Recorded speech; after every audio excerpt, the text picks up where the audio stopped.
दोस्तों, यदि आपकी खून की जांच में यूरिक एसिड का लेवल बढ़ा हुआ आ जाए तो उसमें क्या करना चाहिए? आपको दवाई लेनी चाहिए या नहीं लेनी चाहिए?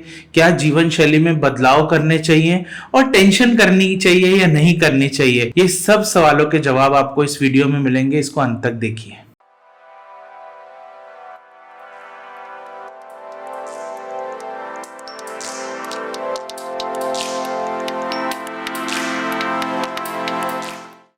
नमस्कार दोस्तों, मेरा नाम डॉक्टर अचित गुलाटी है। मैं मेडिकल डायरेक्टर हूँ साहुल ऑर्थो केयर का। अक्सर जब हमको दर्द होता है तो हम डॉक्टर के पास जाते हैं और डॉक्टर कुछ ब्लड टेस्ट लिखता है। उस ब्लड टेस्ट में हमें यूरिक एसिड की जांच कराने के लिए वो जरूर बोलते हैं। यूरिक एसिड ज्यादा होने के कारण हम लोग कई बार टेंशन में आ जाते हैं। हम लोगों को ये लगने लगता है कि कहीं दर्द का मूल कारण यूरिक एसिड ही बड़ा होना तो नहीं है और हम उससे रिलेटेड दवाइयां लेने लगते हैं। क्या आपको टेंशन करनी चाहिए या नहीं? क्या दवाइयां लेनी चाहिए या नहीं? ये सब सवालों का आज मैं आपको जवाब दूंगा। दोस्तों, इससे पहले आपको यह समझना होगा कि यूरिक एसिड बेसिकली होता क्या है बॉडी में। यूरिक एसिड एक बॉडी का बहुत ही नॉर्मल सब्सटेंस है। हम जो प्यूरिन खाते हैं वो प्यूरिन का जब ब्रेकडाउन होता है तो उसका एंड प्रोडक्ट होता है यूरिक एसिड, जिसको नॉर्मली हमारी किडनी फिल्टर करके यूरिन के साथ में बॉडी से बाहर निकाल देती है। पर यदि हमारा प्यूरिन का इंटेक बढ़ जाए या किडनी उतनी एबिलिटी से उसको फिल्टर ना कर सके तो ब्लड में यूरिक एसिड का कंटेंट बढ़ने लगता है। यूरिक एसिड का कंटेंट ब्लड में बढ़ जाने की वजह से तीन प्रॉब्लम्स हो सकती है। पहली होती है एक्यूट गाउट, जिसमें एक पर्टिकुलर जॉइंट में यूरिक एसिड के क्रिस्टल्स जाके जम जाते हैं, जिससे वहां पे स्वेलिंग हो सकती है, दर्द हो सकता है, लालिमा हो सकती है और आर्थराइटिस हो सकता है। दूसरी प्रॉब्लम होती है क्रॉनिक टोफेशियस गाउट, जिसमें यूरिक एसिड बढ़ जाने की वजह से बार बार एक या उससे एकाधिक जॉइंट्स के अंदर दर्द होता है, आर्थराइटिस होता है और चमड़े के ऊपर यूरिक एसिड के क्रिस्टल्स भी जमने लग जाते हैं, जिसको टोफाई बोलते हैं। तीसरी प्रॉब्लम होती है यूरिक एसिड बड़ा होने की वजह से कि हमारी किडनी में यूरिक एसिड के स्टोन्स हो जाते हैं। तो ये तीन प्रॉब्लम यूरिक एसिड बड़े होने की वजह से हो सकती है। पर क्या अगर हमारा ब्लड टेस्ट में यूरिक एसिड बढ़ा है, हमको दवाइयां ही लेनी चाहिए या और किसी चीज से भी यूरिक एसिड कमाया जा सकता है? इसके लिए हमको ये भी जानना होगा कि यूरिक एसिड बड़े होने के कारण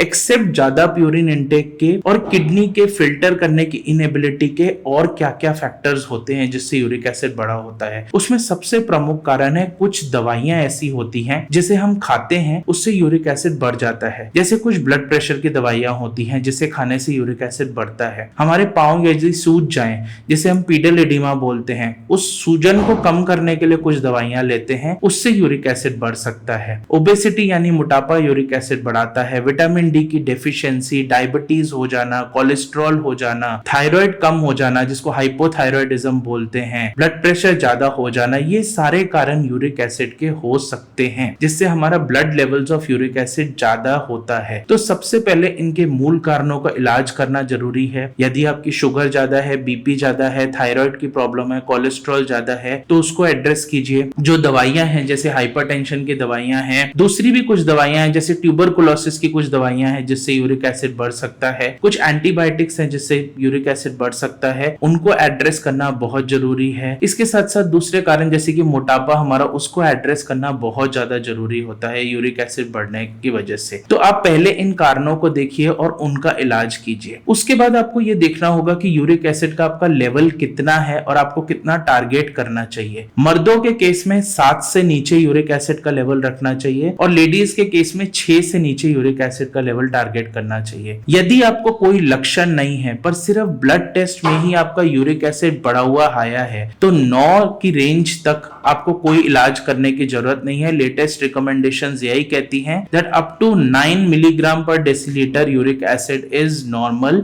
इन एसिम्प्टोमेटिक हाइपरयूरिसीमिया। हाँ, अगर आपको गाउट का एक अटैक खा चुका है या आपको क्रॉनिक टोफेशियस गाउट है या आपके किडनी में कोई समस्या है तो आपको 6 से नीचे लेवल को टारगेट करना चाहिए। यूरिक एसिड कम करने की कई दवाइयां मार्केट में मौजूद हैं। एलोपिरिनॉल की बात करें, फेबिक्सोस्टैट की बात करें, उनको आप सेफली ले सकते हैं। पर लाइफस्टाइल मॉडिफिकेशंस जैसे कि मैंने पहले बताया, मूल कारणों को एड्रेस करना बहुत जरूरी है। ब्लड प्रेशर जैसे कम करने के लिए जो यूरिक एसिड बढ़ाने वाली दवाइयां हैं उनको नहीं खाके आप लोसार्टन नाम की दवाई ले सकते हैं जो कि ब्लड प्रेशर को भी कम करेगी, यूरिक एसिड को भी कम करेगी।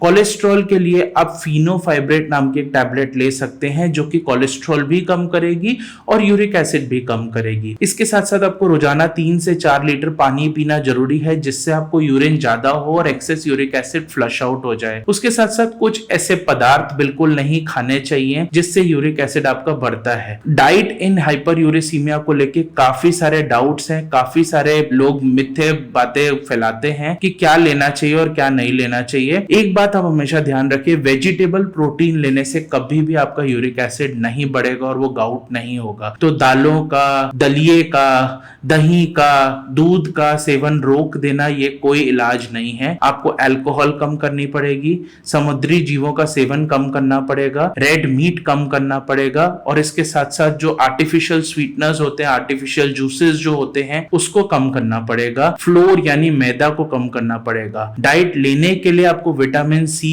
के पदार्थ ज्यादा लेने होंगे जिसमें सिट्रस फ्रूट जैसे कि नींबू, मौसम्बी, आंवला ये सब अच्छे से लेना होगा। चेरीज का एक बहुत अच्छा रोल रहता है यूरिक एसिड में, उसको लेना होगा। अनानास यानी पाइनएप्पल में ब्रोमेलिन होता है जो कि यूरिक एसिड कम करने में काफी लाभदायक होता है, इसको लेना होगा। तो दोस्तों जैसे कि आप देख रहे हैं कि एसिम्प्टोमेटिक हाइपरयूरेसीमिया एक बहुत बड़ी प्रॉब्लम हमारे देश में। काफी पेशेंट्स ब्लड टेस्ट कराते हैं और उनकी इंसिडेंटल फाइंडिंग होती है कि यूरिक एसिड ज्यादा हो गया और वो यूरिक एसिड की दवाइयां खाते रहते हैं without addressing the real cause of it. वो इस एक तरफ ब्लड प्रेशर की भी दवाई खा रहे हैं जो यूरिक एसिड को बढ़ा रही है और एक तरफ यूरिक एसिड की दवाई खा रहे हैं जो यूरिक एसिड को कमा रही है। तो ये ऐसा हो गया कि हम एक बाल्टी भरना चाह रहे हैं लेकिन उस बाल्टी के नीचे की तरफ सुराख है, तो वो बाल्टी कभी भी नहीं भरेगी।